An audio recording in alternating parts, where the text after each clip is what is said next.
salad and a baked potato, or salad, greens, and some rice. Well, I went into this health food diner. I ordered health food. I ordered some greens and rice. The woman took my order and walked away. And then I was a smoker at that time. I'm happy to say I'm 20 years free of nicotine.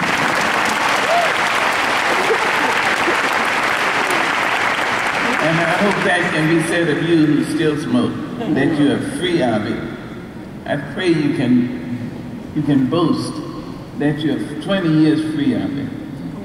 5 years free of it. Ladies and gentlemen, men and women, it is a killer. I know that. So if you can be, stop it now, tonight. But at that time, I did smoke. So I ordered the greens and rice, and I reached in my purse and got out an unopened package of cigarettes. The waitress was back to me in a second, and she almost put her face right in my face. She said, "Don't you dare. That is so filthy, filthy, filthy. That's nasty, nasty." I said, "Miss, get hold of yourself." She looked like she was getting ready to hit me, and I said, "Wrong. Bad choice." Now, mind you, I had this package of cigarettes I hadn't even opened. I hadn't even pulled that little piece of cellophane you pulled. I said, "Miss, please, why are you acting?" She said, "You're endangering every person in this place." I looked at the people at the counter and at the tables, and they were looking like this. So I said, "Oh, they just started coming here." She said, "No, they've been coming for years." I said, "Miss, come here."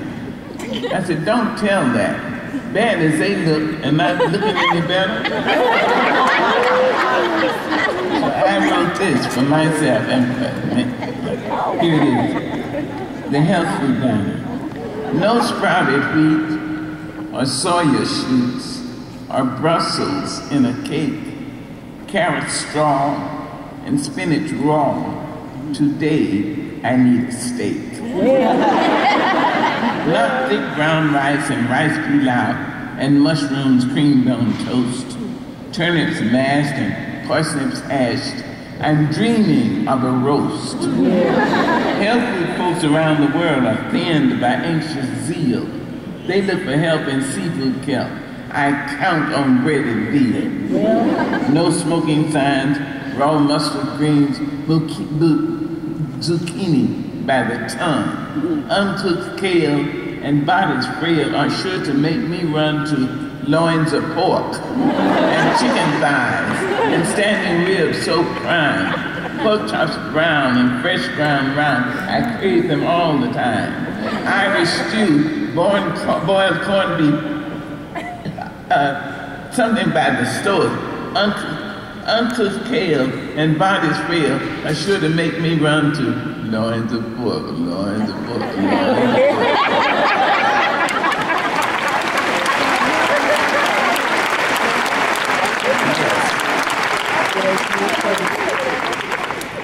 All the time, men and women, you can go into the poetry and find something to make you smile. When you really felt your worst, go to the poetry. Ask your librarian, you know who I mean, Dr.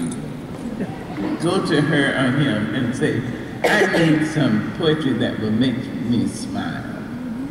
I would encourage you to look into the African American poetry, especially mine, and Paul Laurence Dunbar and James Weldon Johnson. Look at Langston Hughes by all means. But you can look at Robert Service. He's gone out of favor now, but he was a poet who was called the Yukon poet, white poet, writing about Alaska. And you should read the cremation of Sam McGee, or the shooting of Dan McGrew. Yes, read some poetry that will make you smile and make you realize when you go into that room where you're going to study your test, you're going to cram for a test, laugh first. Laugh first. Realize you've already been paid for. So laugh. Go into that room ready and able to do your best, because people who've done their best were human beings just like you. Amen. Just like me. All those years ago, after I had written for President Clinton his inaugural poem, the United Nations asked me to write a poem for the world.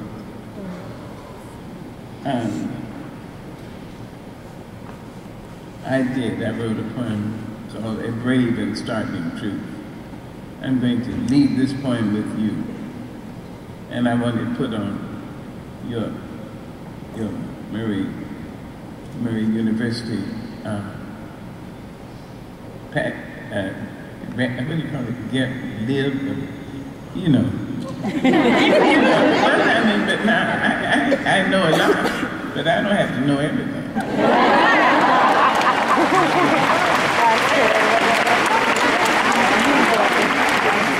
And at this time in my life, at one time I was a mute. From the time I was 7 until I was 13, I didn't speak. I only spoke to my brother. I had been raped when I was 7, and I told the name of the rapist to my family.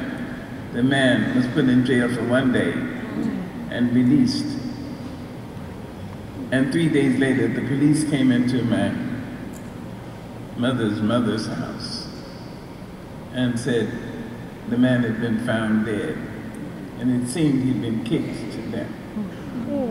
I thought my voice had killed him, so I stopped speaking. From the time I was 7 until I was 13. And poetry gave me my voice back.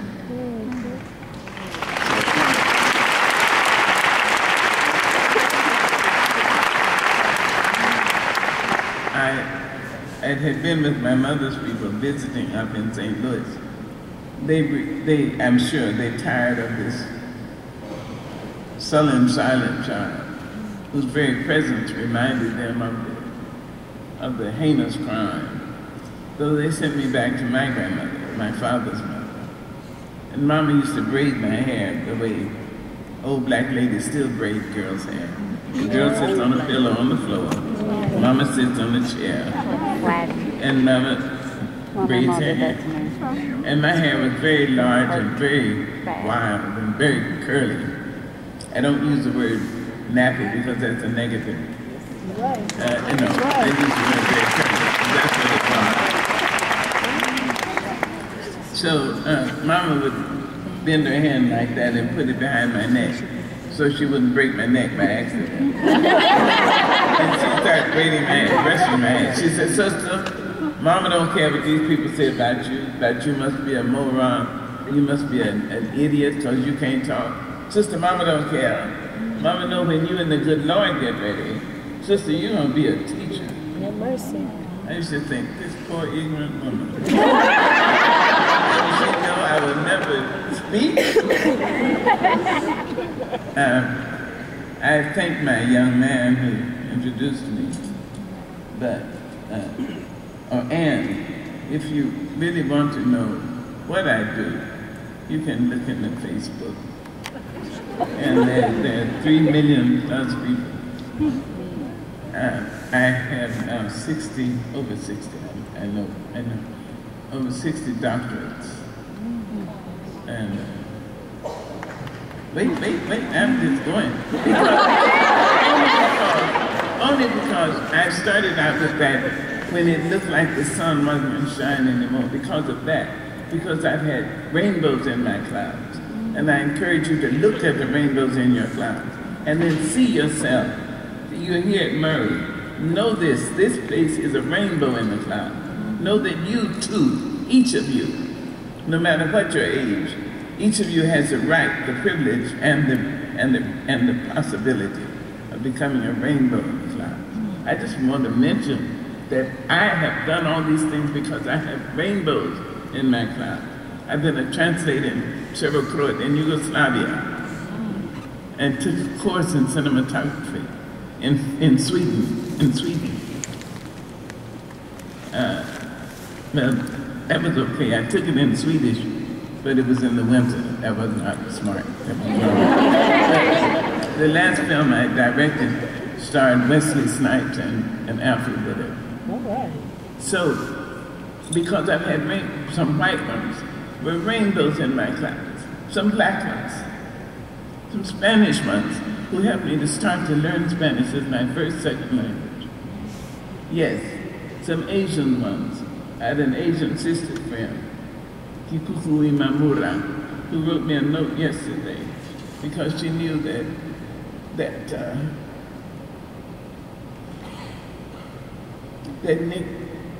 Nicholas Ashford died yesterday. Yes. But he's my son. He's a son to me.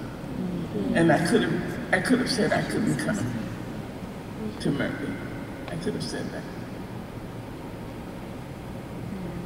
But I know in some ways I'm a rainbow in your cloud. I know in some ways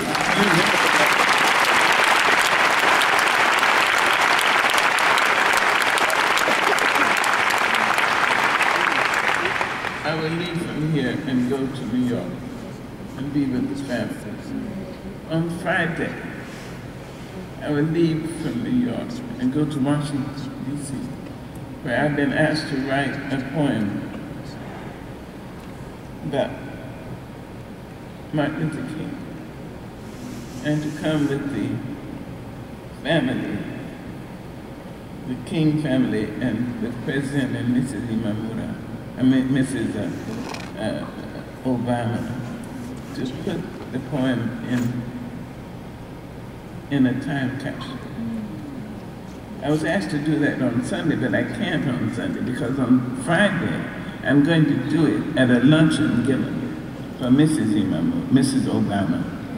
From there I will go back to New York and give the eulogy for Nicholas. And then on Sunday I will go to Duke and give the convocation because I've given my word. And I've done it for 22 years in a row at Duke University.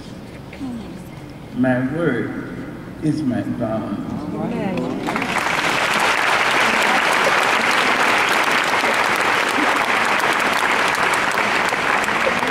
Young men and women grow up to say that.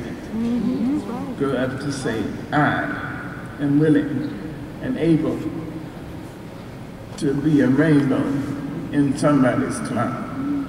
And my word is my bond.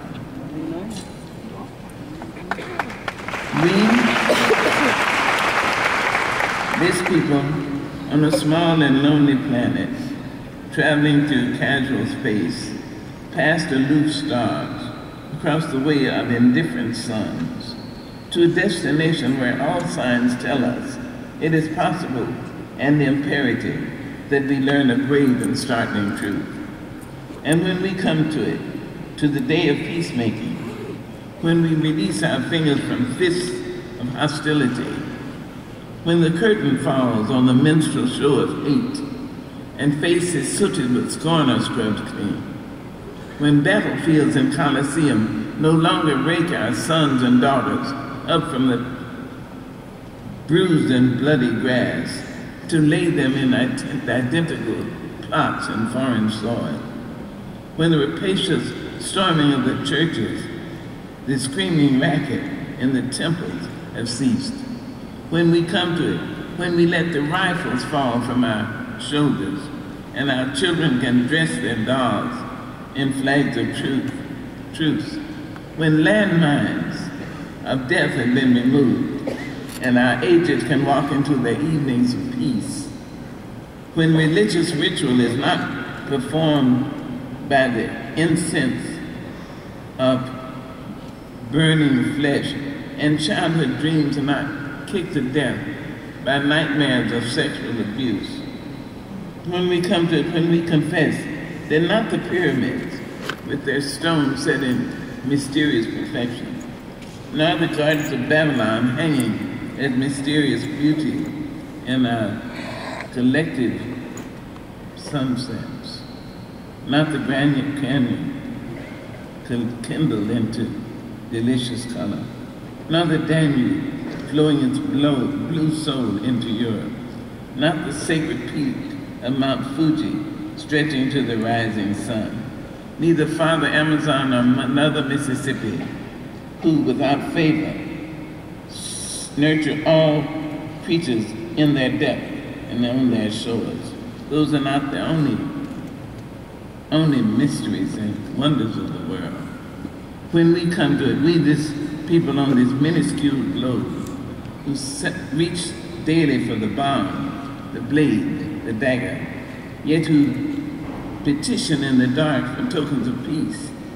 We, this people on this moat of mountain, in whose mouths abide cankerous words which challenge our very existence, that out of those same mouths can come songs of such exquisite sweetness that the heart falters in its labor and the body is quieted into awe.